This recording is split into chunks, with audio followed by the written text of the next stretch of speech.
everyone to the webinar this evening. It's evening where you folks are. It's still morning where I am. As Well indicated, this presentation is for the benefit of you, and if at any point in time you have a question, if there's something that you'd like to discuss further or you'd like some clarity on, please don't hesitate to interrupt either with your chat function or simply unmute your microphone and interrupt. I'm happy to be interrupted. It's interesting to note that the Lean Construction Institute recently sent out a poll to their member companies asking how COVID-19 is impacting their business and how specifically it's impacting their efforts to use lean construction tools and techniques. As it turns out, upwards of 90% of projects have now moved to virtual collaborative planning sessions where they would normally gather large groups of people in the same physical space. That's now moved to an online environment, much like we have here today. So we are right in line with what the industry is having to deal with. I hope that you find value in the presentation today. At the end, we will have time for any questions, and I'm happy to stay as long as you need to answer those for you. So who am I? As Well said, I'm a registered professional industrial engineer in Canada. I also hold a CM Lean designation, which is a certificate of lean construction, and it's provided by the Associated General Contractors of America. I've been an independent consultant and trainer for approximately 25 years. About 15 of those years were spent in the manufacturing sector. And I found my way into construction just under a decade ago. And my entire practice now is focused on construction productivity, lean in construction. I spend all of my time either training people at local construction associations or in construction organizations, or coaching project teams on project sites. I'm an accredited instructor with the AGC's Lean Construction Education Program, which is being offered at LCI Qatar. And as I said, I coach projects teams across Canada. I spend most of my time doing that. It's an interesting time. So now would be a good time to have poll number one, which is sort of focused on you folks. Well, if you could please, in concert with Louis, provide that poll. That's poll number 3 that's on the screen.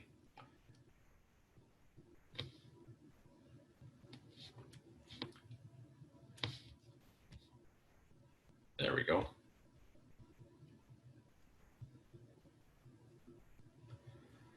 We already have our first question. I recently joined LCI Qatar as the question starts. I'd like to start my lean construction journey. Can you please guide how to start? Well, being here today is a good place to start. You know, I'm always a big fan of seeking information and education. LCI Qatar will be a robust repository of information going forward. And as a result of the formation of LCI Qatar, there's a number of lean professionals that are being developed. So I would strongly encourage you to reach out to the folks at LCI Qatar to help guide you towards professional coaching and also to take advantage of educational opportunities that they have. At the end of this presentation, I do have a couple of immediate tips, things that you can do on your projects starting this week. So that might also be a good place for you to start. Thanks very much for your question.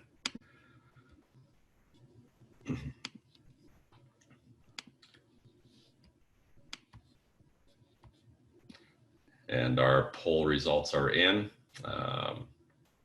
Okay, many consultants, followed by contractors and subcontractors. No surprise.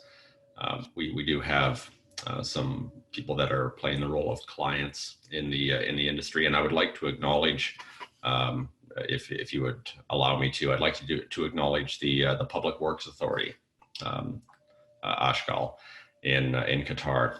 They're an absolute leader in the industry, and I'd like to acknowledge their role in bringing lean thinking to the industry in Qatar. So thank you for that.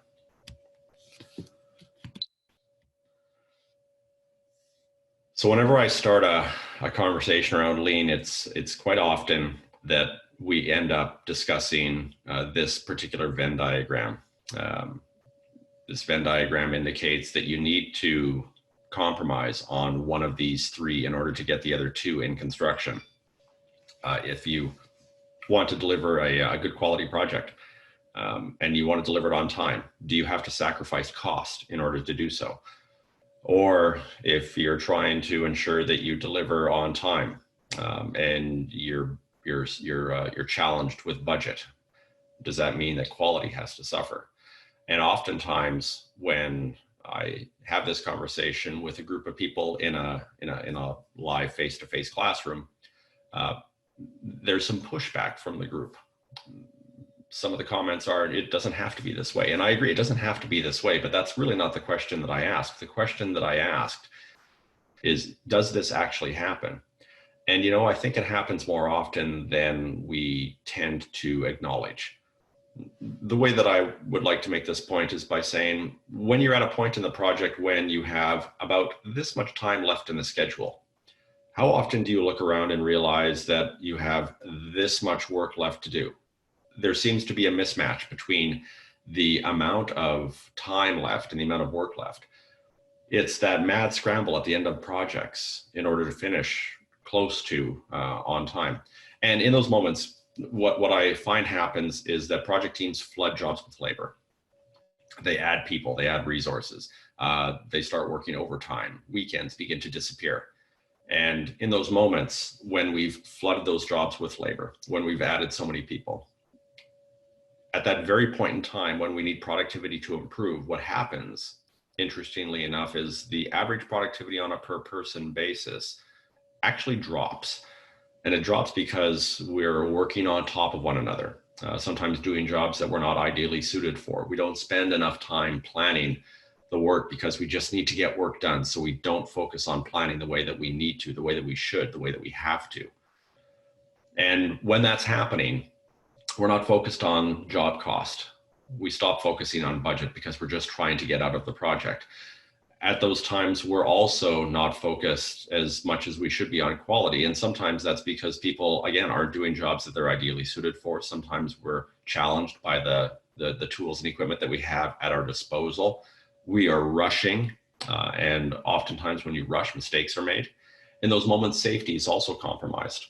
There are some studies that have shown that the most injuries on project sites happen during the first 10% of a schedule and during the final 10% of the schedule, when you're first getting mobilized and familiar with the project site, and in these last moments when we're rushing. So is this a reality? I think unfortunately, all too often it turns out to be, but it doesn't have to be. And I think a lot of what we try to do in the lean construction world is to defend our projects from the circumstances that lead us to this. So as we move through some of the content today, I'd like you to keep that in the back of your mind, because what we're trying to do is to prevent the necessity of having to deal with this compromise. So why lean construction? Well, frankly, what we've been doing for a long time simply doesn't work. The graph that you see on the screen is a comparison of productivity in various industries. And you can see that the gross value added per hour worked, and again, this is normalized for inflation, starting in 1947 until 2010 in this particular graph, shows that construction had improved, but after about 1967 or 68, it began to decline, While at the same time, many other industries continued to show improvements in productivity. In particular, agriculture, manufacturing, and wholesale trade increased quite dramatically over that period of time. Seems that we have another question. It says, I said the word bad planning. This is happening so often, and if you add bad contract management, it becomes worse. And I would agree with that. I would agree that contract management is a challenge. I recently saw a poll that asked different stakeholders in projects what they thought some of the primary problems were. And when contractors, subcontractors, and clients were asked the same questions, interestingly enough, they gave very different answers. One of the questions that I saw was, how big of an issue is contract issues in construction? And subcontractors and general contractors indicated that it's a substantial issue. Clients, on the other hand, didn't see that as much of an issue at all. Another question referenced the actual execution on project sites and how much of an issue that is in terms of project success or failure. And subcontractors and contractors didn't think that that was much of an issue. They felt that they executed quite well. Clients, on the other hand, saw that as a primary issue. So there's very different viewpoints depending on which side of the relationship you're on. So when you look at this graph, you see that really productivity in construction hasn't markedly improved over that period of time. Another graph shows the real gross value added per hour worked in construction as compared to manufacturing, and this data takes us up to 2014. And similar results are shown. Manufacturing and the total economy has improved over that course of time. Construction simply hasn't. It's frustrating because some of the most creative, intelligent, and hardworking people that I've ever had the pleasure of being with work in this industry. And yet we struggle to improve productivity. It's not because we don't want to, and it's not because we don't try. See, I think part of the issue has to do with how we structure our projects and what happens with how we work together. Frankly, I believe that part of the issue is that we work in silos, and the silos that we work within have become smaller over the years. The walls are taller and the walls are thicker. We've become more specialized, and we're so focused on our individual success or failure that we become disengaged from the success or failure of the project as a whole. We don't put that first. Subcontractors and general contractors, architects, engineers, consultants become focused on their own success or failure commercially within projects. And that's rational behavior because it's become more challenging to turn a profit in this industry. But the byproduct of that is it's made it even more challenging in order to succeed. So I think that the only way to manage the risk that we have to deal with in this industry, frankly, is to share it, not to try to manage it locally. So there's another comment. It says, do we ignore the plan or do we use it as guidance during work as lean leaders? If we're talking about the plan, I think what we're talking about is sort of a master schedule, an overall plan that's usually developed at the front end of a project. I think that there's substantial issues with how traditional project management plans and executes projects. And frankly, the traditional method of designing and then developing a master schedule at the start of a project, and then assuming that we can follow that master schedule through the life of the project is naive. You see, I believe that the more detailed a schedule is, and the further out a master schedule goes, the more incorrect it is. It's almost impossible to predict the future. We're asking people to have a crystal ball to be able to see the future, and we simply can't.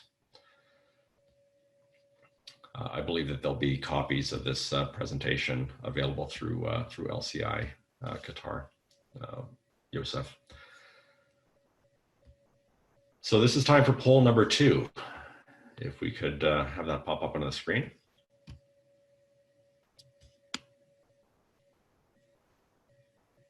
There we go.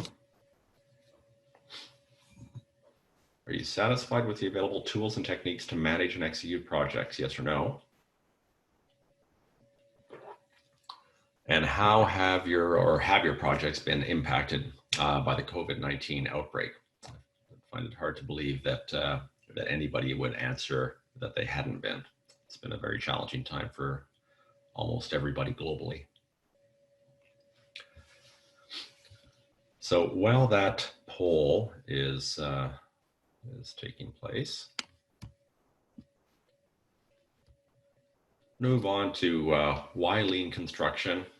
Well, our traditional delivery outcomes, I'm going to describe with this slide, and maybe together we can decide whether or not traditional project delivery is successful. I'm not sure that it is.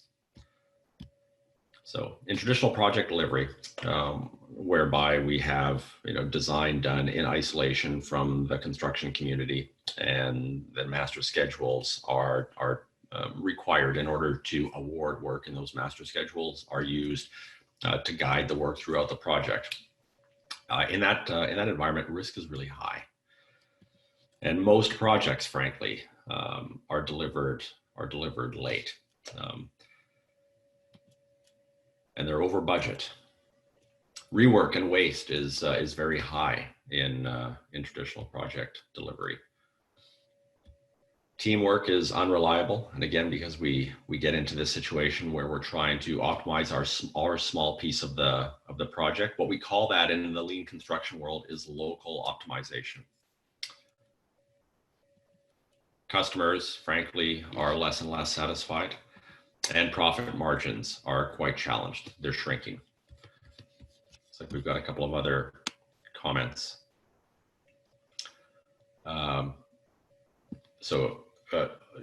Two things. I'll go through the poll results and then get to the questions and answers that have popped up.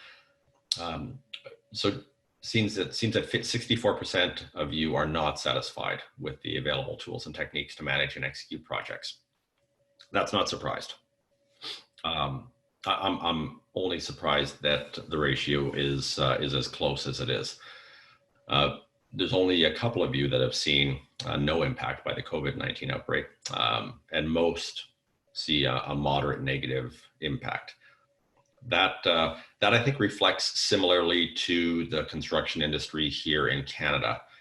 Here in Canada, most construction for the last 2 months has been allowed to continue, has been classified as being essential business. In individual provinces across my country, some construction has been forced to stop as a result of the outbreak, and only truly essential construction has been allowed to continue. Obviously, every country is handling that differently. So thank you for answering those questions. Couple of comments that I've seen pop up in the Q&A box is one of this is James. The real issue here is the client is ready to ready to spend the right amount of money to get the work done. I think every client is challenged on budget and is trying to get projects completed at the best cost. I think unfortunately what happens is the method by which clients try to control budget is unreliable. The idea of shifting risk onto general contractors and trying to lock in fixed prices is what I see as typically a client's attempt to control that, and that simply doesn't work. Shifting risk or shuffling risk, contracting risk onto our partners, it doesn't allow us to have successful projects. Quite the opposite. What it forces general contractors and then subcontractors, because general contractors do this to subcontractors as well, what it forces those stakeholders to do is to put buffers in place to protect them against that risk. And buffers might be money, extra time. We protect ourselves from that risk. So shifting risk onto our partners is not the answer. Another comment, I believe in rolling wave planning will be more appropriate, and it's aligned with the lean approach. Certainly there's aspects of rolling wave planning, and I think I understand what you mean by that within the last planner system, which is one of the lean tools that I'll briefly discuss near the end of the presentation. Design and build can deal with some of these risks. Certainly a design build strategy where design is evolving throughout construction can deal with some of those risks. Again, many times clients or owners are trying to lock in price within a design build environment, which can be difficult. And although this is in my mind far superior to hard bid or design bid build contracts, there are still some challenges in design build work. And the last one is, what could be one of the prime reasons of productivity decline only in construction? Technology usage. Sorry, just a second. Technology usage ends with some projects, with some pilot projects, or only in cluster form. Is it the same in my part of the world? You know, it is. It is in the same in my part of the world. We see general contractors and subcontractors make use of some technological innovations, but because projects are budgeted individually, we tend to be very short term in our thinking. The way that I put it is we're not looking at long money, we're looking at short term success or failure, which means that it's difficult to make a real investment in change, because oftentimes change requires some short term pain, and that's an investment. Unfortunately, in our environment, it's difficult to make that investment because our projects are very discrete in terms of the amount of time that we have. So back to the presentation. So what is lean? Well, lean is a term that describes the waste mitigation work that Toyota began to do, frankly, just after the Second World War, when their efforts were focused on becoming a global player in automotive manufacturing. They came to North America, frankly, to learn from the big three automakers in North America. And at that time, they were the companies that were making and selling more cars than any other automobile manufacturer on the planet. And at that time, the engineers and executives from Toyota, when they visited those automakers, they saw large warehouses, hundreds and hundreds of thousands of square feet with parts and materials waiting to be built into cars and trucks. And they saw hundreds of acres of finished cars and trucks waiting to be purchased. No customers yet, waiting in inventory. And they saw assembly lines that were literally miles long and thousands of workers, and they never stopped. They ran 24 hours a day, 7 days a week, and they never stopped, because stopping the assembly line at that time was seen as a sin because you put idle thousands of workers. Well, some of these things didn't make sense to the engineers and executives from Toyota because, well, first of all, they saw assembly lines that never stopped as being fundamentally a problem, because one of them apparently asked, if there's a quality problem that one of the workers on the line recognizes, are you saying that they don't stop the line to correct it? They just continue to make the same mistake over and over and over again. And at that time, that's exactly what happened. They didn't stop the line. They just final inspected problems out at the end. Very expensive way to ensure quality. They also saw the inventory that was kept on the shelves of those warehouses as being quite wasteful, because the money wasn't doing anything. It was sitting there. They saw the same thing with finished inventory, and they realized that they simply didn't have the resources to replicate that business model. They didn't have the money to put that type of inventory in place, to put that type of finished goods, either in fields or in car lots. And they saw it as quite wasteful. So they returned to Japan, focused on changing the way that they did business. They focused on, value from their customer's perspective, not from their perspective. They focused on looking at their organization through the eyes of their customer, which is a very lean approach. They attacked variation and waste because they saw those as the enemies of productivity improvements. And they continuously improved. Fundamentally, they changed the culture of the organization so that everybody was responsible for continually improving, for recognizing mistakes as being opportunities to improve. And that's a shift. Oftentimes in construction, we see our stakeholders shy away from failure, hide mistakes, not recognize, not expose those issues. We don't want to be seen as failing, but we need to see that failure if we're ever going to improve. And that's what Toyota did a really good job of, is creating a culture where failure was seen as an opportunity, not something to be hidden. Fundamental change from the way that we oftentimes manage construction today. So what is lean construction? Well, lean construction is the application of those very principles that have evolved over the last 50, 60 plus years in the manufacturing world. And have now started to we've now found ways to adapt those tools to work in project-based environments. So they're tools that allow us to plan and control, to maximize value, to look at value as the goal, and to minimize waste throughout the construction process. The goal fundamentally is to eliminate workers waiting for work and work waiting for workers.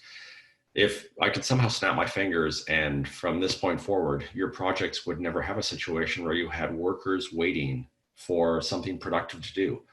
And the opposite would also be true, that productive work never had to wait for the right labor to show up. If that stopped today, I think what you'd find is that your projects would start to move quite smoothly.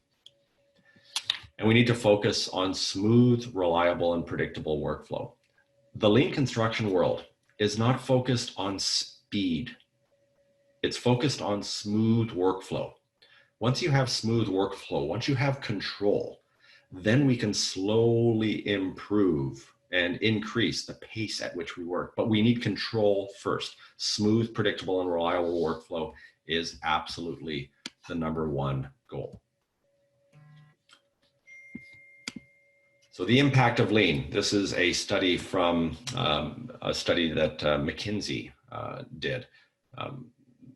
They studied 8 projects that were early adopters of what they called collaborative contracts. And I know that term might mean something a little bit different in Qatar, but that's the word that they used. Fundamentally, contracts that shared risk and shared reward. And what they found is that on average, those projects that used this contracting strategy saw an improvement in cost of about 18% on average. And at the same time, they showed a schedule improvement on average of about 15% when compared to traditionally contracted projects. Absolutely worthwhile in my mind. Think about what your project results would be if you could somehow cut cost by 18% and improve schedule by 15%. Would be a remarkable difference. This study was taken from an article that was published by the Lean Construction Institute on April 2nd of 2020. So this is very, very recent information. It's time for poll number 3.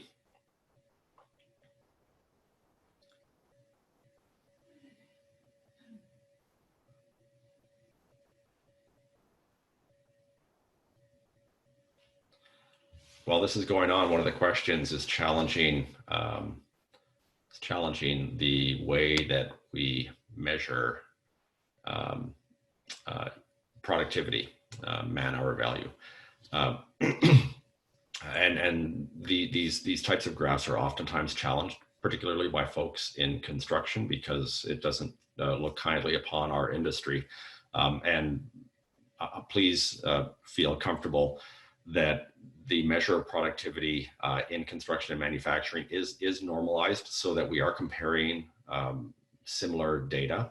And the measure of productivity in construction is the value of labor placed. So the cost of materials and equipment that's placed is taken out of the equation, so that it's just labor improving productivity, or it's just labor tracked productivity, which is the same measurement that would be used in manufacturing, is that it's just labor placed productivity, which is really the measure that we're concerned with. Projects that have very expensive materials and equipment would certainly skew those results. In North America, there's also been some challenges that have been brought forward around non-paid labor or labor that is not actually acknowledged on projects. So one of the issues that North America sometimes has is sort of undocumented workers working in construction. So there are some people that have challenged that these productivity metrics are incorrect because there's so much of that labor that's available, and that would simply make the numbers even worse than they are. So I'm not exactly sure what their point is. So while we're waiting here, please answer poll number 3, what the success rate of your projects is in terms of time, cost, scope, and client satisfaction. Pardon me, and how many times your baseline schedule has been expected to be revised.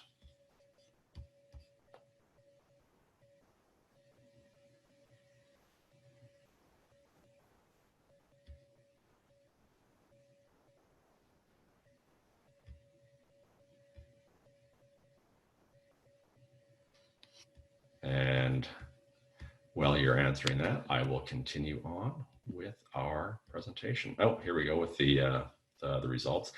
As we can see, the success rate of the project in terms of achieving time, cost, and client satisfaction as well as scope is quite high overall, 75 to 95%. So we're apparently in this group seeing pretty good success. Although 35%, 55 to 75% is your success rate. And we've got 14% at 10 to 55%, and some that are below 10%. There's obviously room for improvement. Now, how many times has our baseline schedule been revised? As it turns out, let me just get over here. Looks like 3 times at least is the number, and in some cases more than 5. And what percentage of our projects is the schedule? On what percentage of your projects is the schedule revised or expected to be revised? 60 to 90%.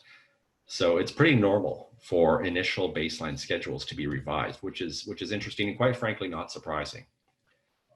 Traditional project delivery assumes that we can predict the future with a baseline schedule, and we simply can't.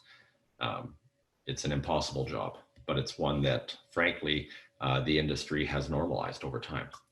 Now, I've talked a lot about waste. I've used that word a number of times, and one of the things that I have noticed in construction is that waste is sometimes disguised. It's been normalized, and people that have worked in construction for a long time sometimes have trouble recognizing waste. They don't even see it anymore.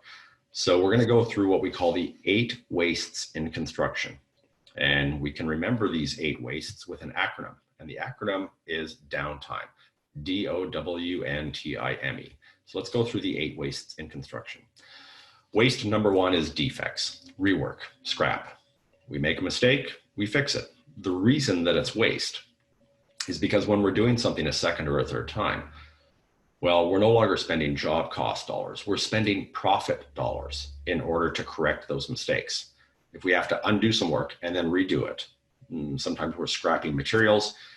And in every case, we're taking more time than we planned to take. But the really important part about this is that it's no longer cost dollars that we're spending. They are net profit dollars. If we didn't have that waste, the money that's spent on that waste would be kept on the bottom line of the project. So that's one of the very definitions of waste. Cost dollars and profit dollars are not the same type of money. The O is for overproduction. Doing work before it's needed or more work than is needed. And I'd like to just kind of focus on doing work before it's needed, because oftentimes people challenge this type of waste and say, well, if you do work before it's necessary on the schedule, how is that waste? It's got to be done anyway. Well, it's waste because you're now investing time and money in terms of labor and materials in the project before you need to. So maybe that's creating some sub-assemblies before it's necessary. That now means that you have to store whatever you've done, secure it. If there's a change on a project, if there's a variation on the project, sometimes that work has to change or becomes unnecessary completely. And doing more work than is needed is clearly waste. But because we oftentimes have to go on to alternative plans because our primary plan can't be done for a number of reasons, we end up having to react to those master schedules. And overproduction, doing work out of sequence, has become a strategy that superintendents and project managers have had to rely on in order to keep labor doing something, anything, even if it's not the right thing. And that's one of the wastes. Waiting is the next waste. When we're waiting, we're not working, and that's waste. We wait for a lot of things in construction. We wait for materials, deliveries from our suppliers. We wait for information from engineers, clients, supervision.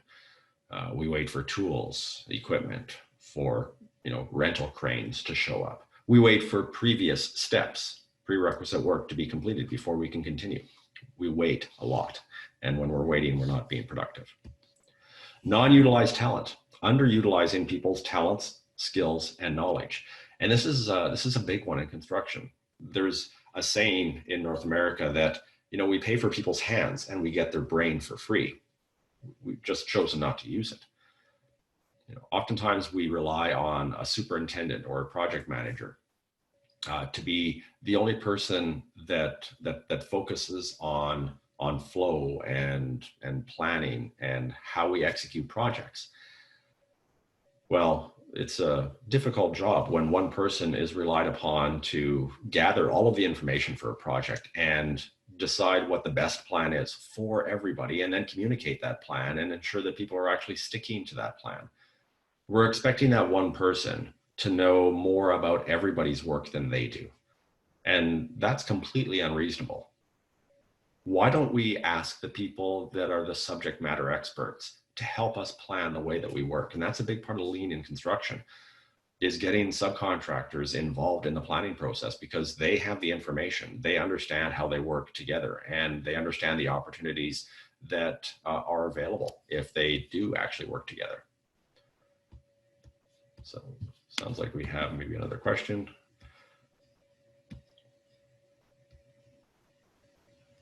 I'm going to come back to that in a moment. There's a point about contracting models.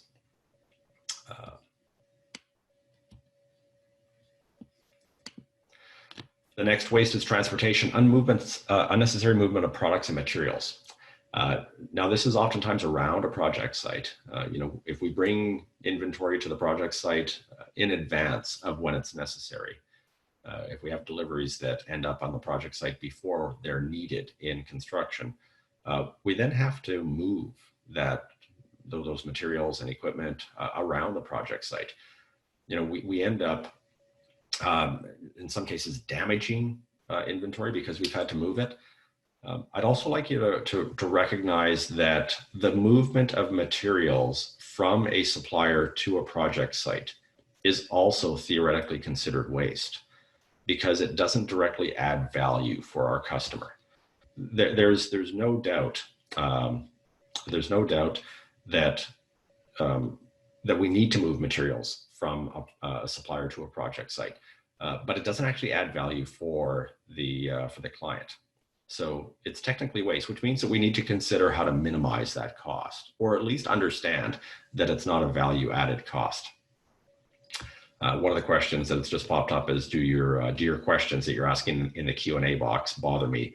I'm just trying to be, and I know it seems like I'm a bit distracted. I'm just trying to recognize any questions that would add value. So please continue to ask questions as you see fit. I'll try to work some of the answers in. You can either continue to ask the questions or leave them to the end. I'm happy either way. Inventory is the next type of waste. And inventory is excess products and materials on the project site. Oftentimes we buy projects out early. We buy everything that we need for the project. And there's some contractors that use a strategy of bringing all the inventory to the project site as early as possible, because sometimes superintendents think that gives them flexibility, the ability to go on to plan B, C, or D if plan A can't be executed on a particular day. But what that also means is that we have to deal with that inventory. We have to move it around the project site. It sometimes gets damaged. In our part of the world, theft can be an issue. So sometimes we have to worry about security of project sites. I'm not sure if you have that same issue in Qatar or not. In some cases, we damage material, and in many cases, it gets lost. In my part of the world, one of the issues that we have is for construction that happens in the winter, well, it snows, and sometimes materials literally get buried under several feet of snow. You can only imagine how difficult it is to manage inventory when it's buried. Motion, unnecessary movements by people. This is a very prominent type of waste. When you're walking, you're not working, and that's waste. There's an electrical subcontractor in the United States that put a pedometer on the hips of all of the electricians that worked for him to measure the number of steps that they were taking. He didn't know if it was going to tell him anything interesting or not, but decided to collect that information and see if he could find out anything about the importance of the number of steps that people were taking. And he sent that data and the job cost data off to a statistician friend of his. And the correlation that came back was an absolute black and white correlation between the number of steps that people were taking and the profitability of the projects that they were on. The correlation, I'm sure, is quite obvious to you. Fewer steps equaled more profit. More steps equaled less profit. And apparently the correlation was so distinct that to this day, pedometers are still kept on the hips of those electricians. And if the number of steps that they take exceeds a certain threshold in a week, well, they attack the job to find out why it's not set up properly. Now, getting on to a couple of questions here before I move off of this one and onto the last type of waste. One of the questions is some projects require a minimum stock of material which might be utilized in case of an emergency requirement. Is this also called waste? So that's what we call a workable backlog, or having enough inventory to allow us the flexibility. One of the challenges that we've seen in construction is that we haven't been able to just take lean manufacturing principles and use them in construction, because the level of variation on construction projects is far greater than manufacturers have to deal with, which means that we can't necessarily rely on being able to go on to plan A all of the time. So some extra inventory allows us the flexibility when it's required. What we call inventory, or the way we consider inventory in lean, is that we bring inventory to the project site at the last responsible moment, not just in time, just at the last responsible moment. And that can vary. So we do recognize that some excess material is required to allow us the flexibility that we need. And certainly for materials that are brought in from other countries, from a great distance away, we need to recognize that bringing material to the project site in larger quantities maybe is ideally suited for the project, and earlier than is necessary protects the project from the impact of that variation. So I hope that addresses a couple of the questions that have popped up. And the last one is extra processing. More work or higher quality work than is required by the customer. Now that is waste because, well, for starters, your customer is not paying for a level of quality that maybe you're delivering if you're going above and beyond the expectations or specifications of the project. In the case where you're working for a new client and you're trying to thrill that client, you're trying to make sure that client sees you in a favorable light the next time there's a project, you might decide to go above and beyond for that client, for that customer. But in those cases, I think that you're spending marketing dollars rather than project dollars. And in some cases, we see contractors that go above and beyond in terms of how something is designed, because they don't want to have a warranty callback. So they sometimes add a rigidity or structure, or more waterproofing, for instance. And one of the comments that I've just seen pop up is that the level of uncertainty in construction is more than industrial processes, and that's absolutely true. Which is why it's taken so long to adapt manufacturing principles for a construction environment. So moving on, question. Who determines waste? Who's the judge and the jury? Well, at the end of the day, it's the customer. Now, I don't mean that the client is crawling around the job site trying to identify waste and trying to point out when there's too much inventory, but lean is about seeing your projects through the eyes of your customer. and looking at value through the eyes of your customer. So if we endeavor to make decisions whereby we're focused on what our customer actually wants, then we're going to make the right decision. So Lean is about looking at our projects through the eyes of our customer. So who is the customer? And this is a question that, or a series of slides that I want you to pay particular attention to. And just moving this over for us. When I ask general contractors who their customer is, it's very easy for most of them to say, well, the client, the owner. There's a relationship there. There's a two-way relationship. There's an exchange of money for service. It's very clear that there's a customer and supplier relationship there. When I ask subcontractors, that same question, who is your customer? Oftentimes subcontractors will point to the general contractor and say, the general contractor is my customer because they've asked me to do some work, I'm doing the work, and they're paying me for that work. There's a contractual relationship, a two-way relationship between them. Now, it gets a little bit more complicated when I challenge subcontractors and ask them if other subcontractors are their customer. That's a little bit more abstract. And you see, the point is that the next step in a construction process is the customer of the previous step. That customer and supplier relationship is absolutely critical. We need to focus on that. We need subcontractors to recognize other subcontractors as customers. Not necessarily that money is changing hands, but you're passing the project over to the next subcontractor in a way that makes sense for them, so that the level of quality, the scope is satisfactory to your customer. And if you don't do a good job of that, it affects the next subcontractor's ability to do their work. So it's important that we create an environment where subcontractors recognize that other subcontractors are absolutely customers of them. So I'm hoping that you can hear this. Please pay attention.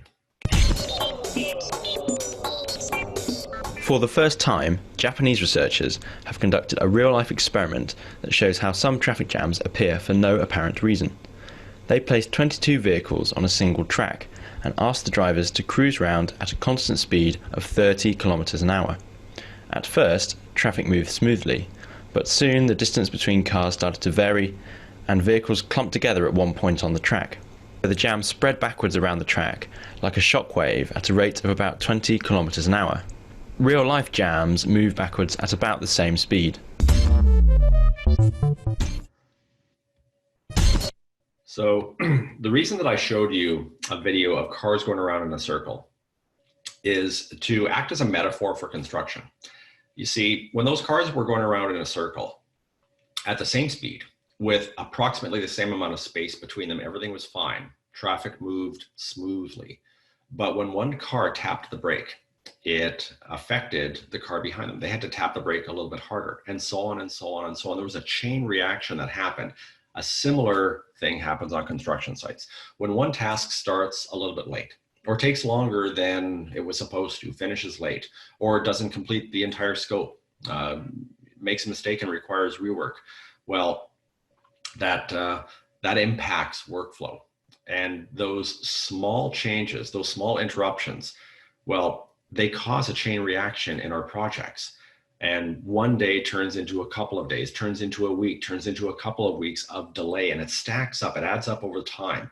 And that's why we end up in a situation close to the end of projects where we have this much time left and this much work left to do. It doesn't happen all at once, it happens a little bit at a time. Every time workflow is interrupted, we affect our schedule.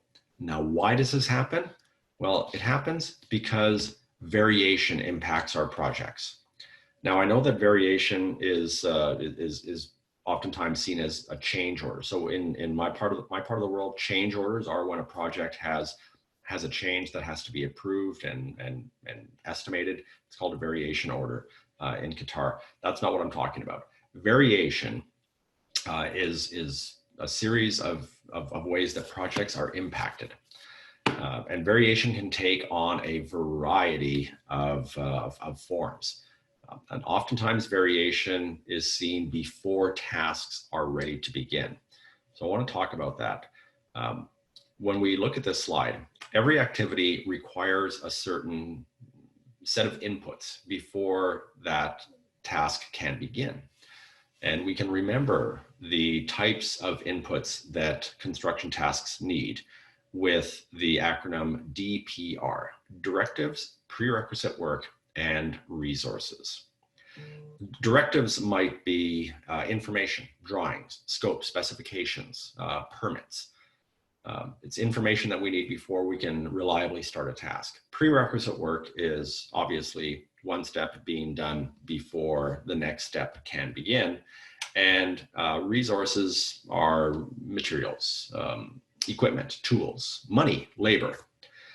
And when we don't have one of those inputs, when we're ready to start a construction task, it affects our ability to do the work. It either overburdens our workforce or it creates waste because we have more workforce capacity than we need. If there's not a balance between the amount of work that we have to do and the resources that we have to do that work, then we end up in a situation where we're wasting money or overburdening resources, which leads to quality and safety issues. Our goal is not to completely eliminate the workload variation that we see on the screen here. Our goal is to minimize it. Our goal is to try to control it. And there are some strategies in Lean that allow us to make sure that we have the inputs for construction tasks when we're ready to start them. Unfortunately, traditional project management assumes that one person is going to be responsible for ensuring that that happens, or that we trust that all of the subcontractors know what they need and are going to have it available when necessary. That's simply not the case.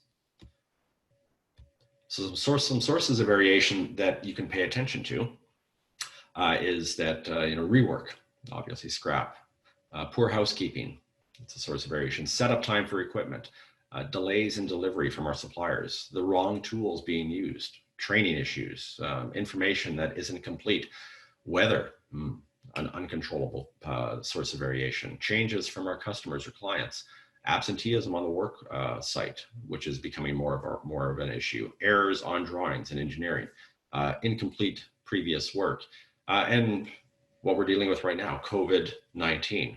These are all sources of variation. Any of these sources of variation can impact our workflow. A question that has popped up is, would I agree that there's a customer-supplier relationship within the general contractor and SC organization itself? And is it essential that the organization is able to support its project that's trying to implement the Lean principles? Organizational business processes become key to successful operational processes. Both should be Lean. Absolutely. Lean is not only between stakeholders on projects, but it's also within those organizations. There's lots of waste within our administrative processes, within the interrelationship between departments within our businesses, and there's plenty of room for improvement across the board. The Lean Construction Toolkit, what are we going to do about this? This is an incomplete list of tools within the Lean Construction world, 5S organization. I'll talk a little bit about that. It's a tool taken directly from the manufacturing world, whereby we organize, we sort out things that we don't need. We make sure that we have some organization in how we store inventory and how we, control laydown areas. It's fundamentally about making sure that we have a place for everything and everything is in its place, that we know where to look for things. And we can manage inventory. We have a better track of inventory on the project site. The last planner system is a critical tool in our toolkit. It's a process-based system where we collaboratively plan with stakeholders on the project.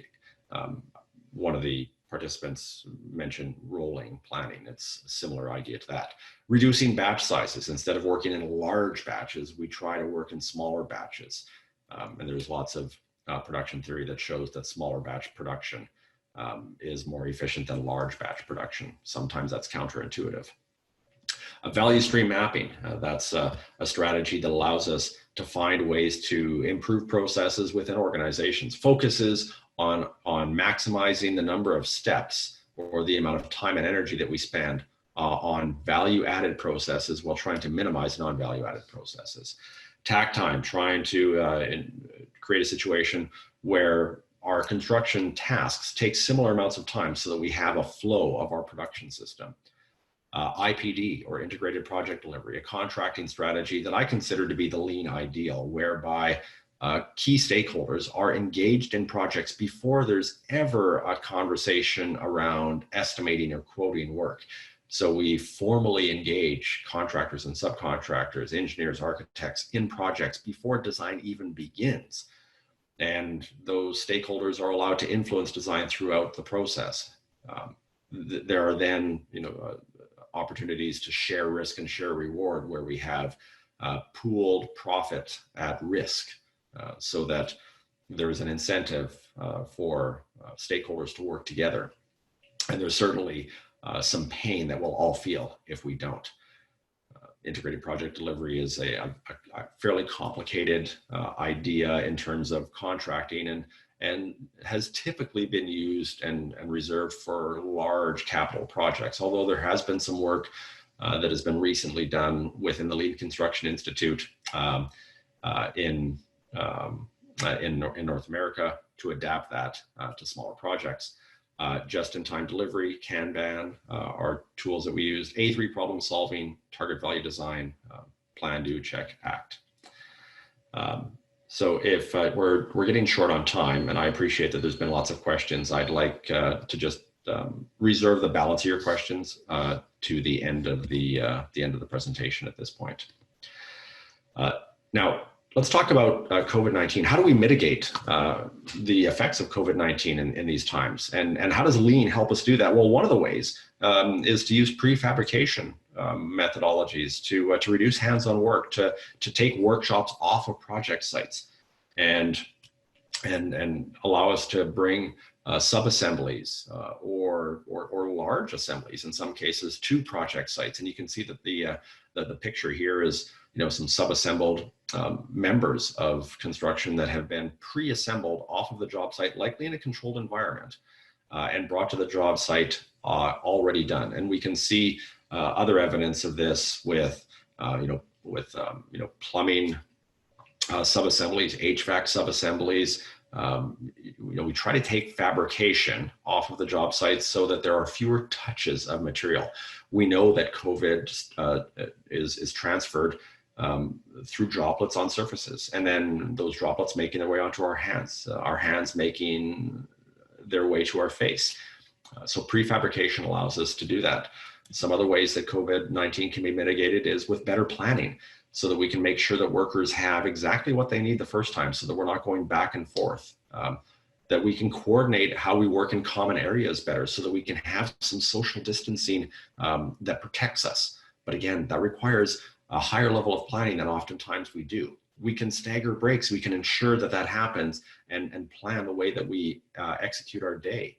And we can certainly reinforce hygiene and ensure that proper protective equipment is available and that it's used properly. And again, that creates that conversational atmosphere that allows that to happen. Now, I want to explain how we can mitigate the effect on the job site. I'd like to, was trying to get some photographs of temperatures being taken. Unfortunately, we didn't have that, but we see that happening. We see temperatures being taken. We see health being screened before we work on job sites, and we need to make sure that you're using gloves. In some cases, goggles. That we have cleaning stations available. That we use alcohol-based sanitizers whenever they're available. Now, in every presentation, I like to leave participants with some nuggets of things that they can actually do, that they can take away with them and put into use immediately. So what can you do right now in the world of Lean? So the first one I want to talk about is to clean up. The average worker spends over 60 minutes a day looking for stuff. And that might be inventory, tools, drawings. They might be looking for equipment. They might be looking for fasteners or consumables, and it's difficult to find those things. So imagine, a site office or a trailer or a coverall on a project site that always looks like a bomb has gone off. Well, if we organize that, we can see what we have. It allows us to control inventory. When we go in looking for something, it's much easier to see. This is a picture of the same physical space that's been cleaned up. This also applies to your office, to your desks, organize drawings. So clean up, make it easier for us to lay our hands on what we need when we need them. Another picture of cleaning supplies that are being organized. Again, storage areas, some labeling, visual management. This will make a difference.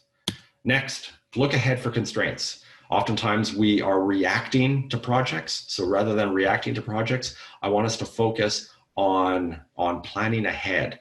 So in the absence of a full-blown implementation of the last planner system, go back to your project and look out 4 or 5 or 6 weeks. And ask yourselves the question, what is preventing me from starting this task right now?